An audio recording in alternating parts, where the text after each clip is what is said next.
Welcome to Bollywood spy ma'am. Thank you. आपकी recent project आ रही है, एक हॉरर सीरीज है, उसके बारे में जानना चाहेंगे। आप बता सकते हैं दर्शकों को? ज़्यादा मैं नहीं डिस्क्लोज कर सकती हूँ। ये SBF का है। मेरे ख्याल से सोनी टीवी में आ रहा है। 23 जून से स्ट्रीमिंग शुरू होगा, टेलीकास्ट शुरू होगा।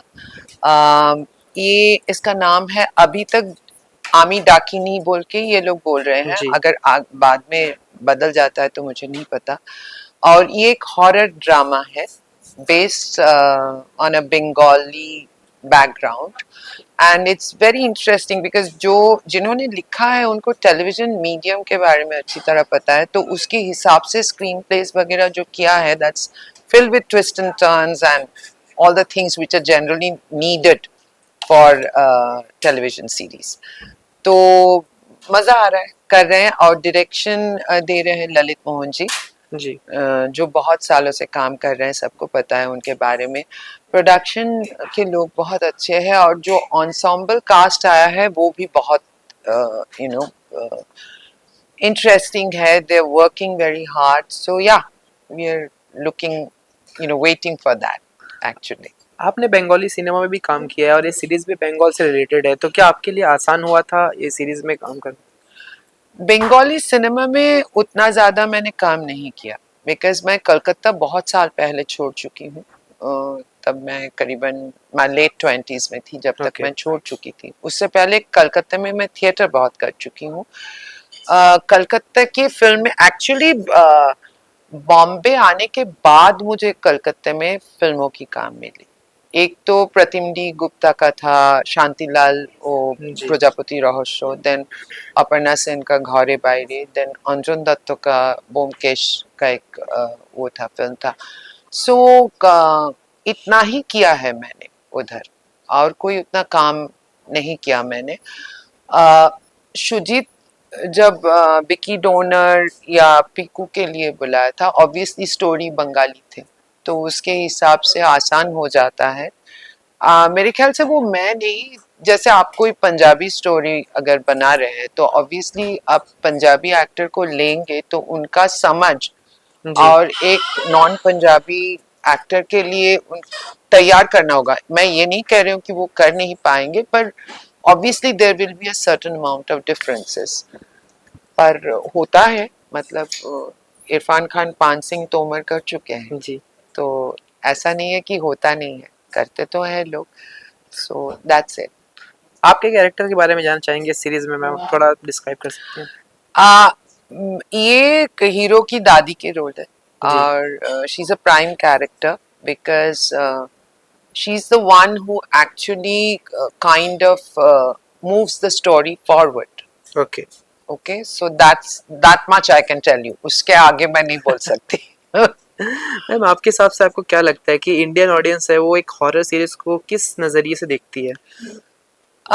I don't know, you know, एक हॉरर ऐसी एक चीज है जो सभी देखते हैं। मतलब हम लोग जब छोटे थे हॉरर स्टोरीज पढ़ते हैं।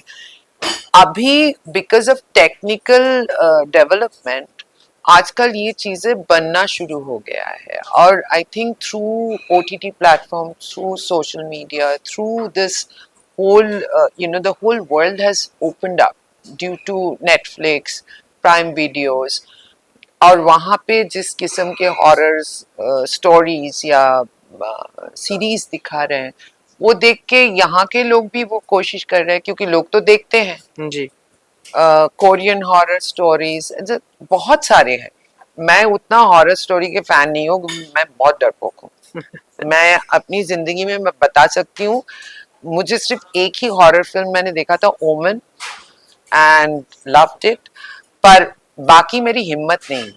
और मुझे मेरी बेटी ने कभी कहा था कंज्योरिंग कंज्योरिंग, सो मैंने कंज्योरिंग अपने लैपटॉप में इतनी बड़े स्क्रीन में साउंड ऑफ करके ऐसे बैठ के देखा था कि अच्छा ये अच्छा नहीं देखना है, आज सुन रही। It is like hilarious. I went to see Stree बोल के एक मूवी जो आया था, राजकुमार राव थी, जी। और कौन थी, श्रद्धा श्रद्धा कपूर थी। कपूर। देखने गई थी मैं, स्क्रीन में मतलब थिएटर में आंखें बंद करके डायलॉग सुन रही थी। सो तभी खोल रही थी जब मुझे पता था कि अच्छा ये इमेज जो दिख रहा है कुछ। आई एम वेरी, उस मामले में मैं बहुत डरपोक हूँ। तो इसलिए मैं, और मैं जब कॉलेज में पढ़ती थी, कई सारे मेरे स्कूल फ्रेंड्स बोलते थे क्यों नहीं देखती है, मैंने कहा मैं पैसे दे के डरने के लिए नहीं जाऊंगी, नहीं जाना है, मेरी रात की नींद बिगड़ जाएगी, मैं नहीं जाऊंगी। So it's a common knowledge, people who know me that I don't, but ये ठीक है, मैं जाके कर तो रही हूँ, और मजा भी आ रहा है, because people are very nice, the Zee. Production people are very nice. So yeah, अच्छा लग रहा है। मैम आपने स्टार्टिंग से थिएटर भी किया है, फिर अलग-अलग मूवीज़ में अलग-अलग जॉनर के रोल किए हैं, फिर अब इस सीरीज़ में ये एक हॉरर सीरीज़ है। इस सारे रोल्स में आपका एक स्पेसिफिक फेवरेट जॉनर कौन-सा रहा है जो आपको पसंद आया आपका character? I can't say that because there is no, honestly speaking, uh, अगर मैं कहूँ film, OTT, television series, I enjoy everything. But my first love is my theatre. Okay, Because आज जो कुछ भी कर पा रही हूँ, जितना भी कर पा रही हूँ, that is because of my training in theatre, the discipline I learned, the people I worked with, the kind of mentor directors I had gotten, इन लोगों के लिए ही मैं आज, मतलब क्रेडिट उन्हीं लोगों को जाता है, क्योंकि अगर वो लोग मेरी जिंदगी में नहीं होते तो शायद मैं इतना कुछ जो भी कर पा रही हूँ वो भी नहीं कर पाती। एक तो ये है genre, you know, as an actor जो मैं रोल देखती हूँ, ओके। और उस रोल में अगर मुझे कुछ इंटरेस्टिंग लगता है तो करती हूँ, कोशिश करती हूँ, इतना ही मैं बोल सकती हूँ। जॉनर के लिए कोई अलग बात नहीं, मतलब वो कॉमेडी हो, वो हॉरर हो, वो साइकोलॉजिकल थ्रिलर हो, अच्छा लगता है देखने के लिए। आई लव थ्रिलर, थ्रिलर मुझे अच्छा लगता है। जी, a good, any good movie, I mean I enjoy all kinds of movies. तो ये बोलना बहुत मुश्किल है कि कौन सी जॉनर पसंद है। ओके, लास्टली फैन्स के लिए आपका क्या मैसेज है इस सीरीज़ को लेके, नई सीरीज़ को लेके आप कुछ संदेश देना चाहेंगे उन्हें? Well, fans are important because वो देखते हैं, वो उन्हीं के थ्रू हमें थोड़ा सा जान पहचान हो जाते हैं, लोग जानते हैं। तो मैं तो यही कहूँगी कि आप लोग देखिएगा ज़रूर। 23 जून को वो स्ट्रीमिंग शुरू होगा, मतलब टेलीकास्ट शुरू होगा, सोनी पे, सोनी टीवी में होगा। आपकी वोटिंग हमारे लिए इम्पोर्टेंट है, क्योंकि एनी टेलीविजन सीरीज टीआरपी उसका अच्छा आना चाहिए। जी, पर ऑब्वियसली हम चाहते हैं कि आप देखें, आपको अच्छा लगे, तो आप प्लीज़ वोट कीजिएगा। और ये मेरे ख्याल से एक फाइनाइट सीरीज़ है, जहाँ तक मुझे पता है, पर it all depends on the TRP. अगर फैंस को अच्छा लगा, अगर लोगों को देखने में पसंद आया, तो फिर वो और भी दिन चलेंगे। बिल्कुल। इतना ही थैंक है। You so much ma'am. Thank you.